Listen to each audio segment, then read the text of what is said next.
Today we're going to talk about the top 10 things you need to do or know as a first-time homebuyer in 2025. My name is Sean Cochran. I am a broker realtor with eXp Realty out of the greater Chicagoland area. I have been a realtor for over 8 years. Before that, I was a loan officer for over 10 years. I'm known as the cowboy of real estate on TikTok and Instagram, and I help people all over the United States get into their first home. Okay, number one, the first thing you want to do is make sure you have a full-time job or some source of income. If you are self-employed, you want to make sure you've been self-employed at least 2 years. And if you get retirement, Social Security, pension, all that's fine as well. All right, this goes without saying, but without an income, you normally can't get a loan. Don't listen to these other people out there on the internet that may tell you that you don't need a job or income in order to buy a house. You need a job or some income in order to buy a house, okay? Now, if you just have a whole bunch of cash laying around, well, that's one thing. Then you could just buy the home cash. But if you don't, you're gonna need a job or a source of income verifiable to purchase a home. Okay, number two, make sure you have at least some money in the bank. Now, there are plenty of down payment assistance programs out there that may get you to the closing table for little or no money at the closing table. However, you're still gonna need at least some money, right? There's something when you do a loan called prepaids.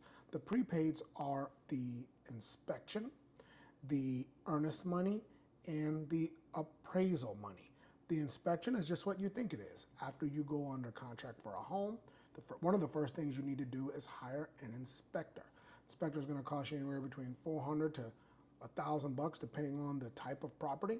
And he or she is gonna go in and essentially inspect the home for you, inspect the mechanicals, make sure the home is sound, and that needs to be done, and that inspector gets paid outside of closing up front. Same thing with the appraisal. The appraisal is an opinion of value, okay? So after your loan is in process, the lender will send out an appraiser. You're gonna have to use your credit card and pay that appraiser. And the third thing, which normally comes first, is what's called the earnest money. The earnest money is what you give to the seller or to the seller's side. It's kind of like a deposit once they accept your offer. There's no set amount for the earnest money, but in general, it's about 1% of the purchase price. So if you buy a $300,000 home, don't be surprised if you need a $3,000 certified check or money order to give to the seller's side up front. So make sure you have some money in the bank. Okay. The third thing you want to do is find a local real estate agent, okay? Now, a lot of people tell you to go to the lender first, but if you do not already know a mortgage lender that you trust, this is why I suggest you go to your local realtor first. Your local realtor will have a local mortgage professional that they know, love, and trust. And a lot of times, they'll give you to the best person that knows the best programs in the market, so on and so forth, that you may not know. Of course, no matter where you are in the country, if you do not know a local realtor, you get with me and I will first get you pre-approved with a lender I trust, then I will refer you to a real estate agent in your market. Okay.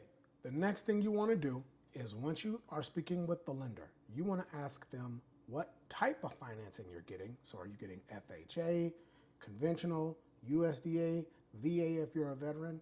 And also ask them, is there down payment assistance available? Now, here's why this is important.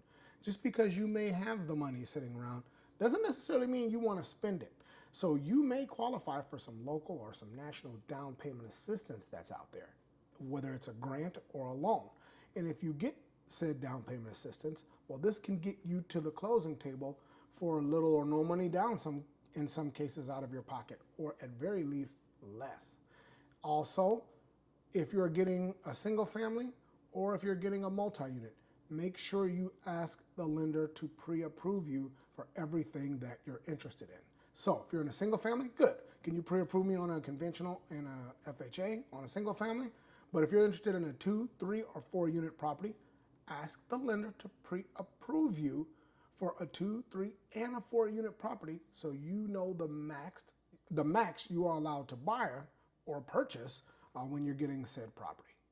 Number 5, make sure you vet and shop around for inspection companies. All inspectors are not built alike. Make sure you go on Google, look up these inspectors, look up their reviews. Your inspector, if they're good, they're going to point out a lot of stuff to you that you want to know. But if there's some fly-by-night company that's just trying to make a quick few $100 off you, they may miss important things that could cause you grief and headaches down the road. So make sure you vet out your inspection company. Okay, number 6. Make sure you get your lender all of the documents they request in a timely fashion. Now, I get it. Sometimes it may seem like they ask for the same thing twice or even 3 times. I understand. It's a pain in the butt. That being said, just give them your docs. While you're doing this mortgage process, every time you get paid, you should just send them the updated pay stub. If a new month passes, just send them the updated bank statement. Trust me, your lender will be happy and they're going to ask for it anyway, okay? So make sure you get your lender the documents they request in a timely fashion. Do not quit your job or do not change jobs in the middle of a mortgage transaction. This is very bad. It can severely stall or even kill your loan, okay? Because then the lender's going to have to do another verification of employment. If you get a job that's not even in the same field of work that you just left, there's a possibility you get denied outright.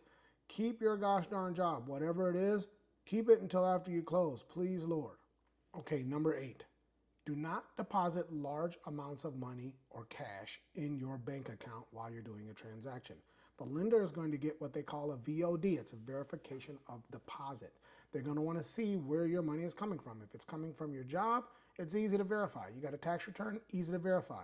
But if you win $500 shooting dice on your front stoop with your cousin Leroy, and you go and stick that amount in your bank account, well, the lender's not going to be able to verify where that money came from. It's called the Patriot Act. They will not allow you to use that money to close on your loan if you happen to need it at the table or if you need it for reserves. Okay, number 9. Don't lie on your mortgage application / disclose everything that they ask you. If you've had a bankruptcy or a foreclosure and the lender asks about it, tell them.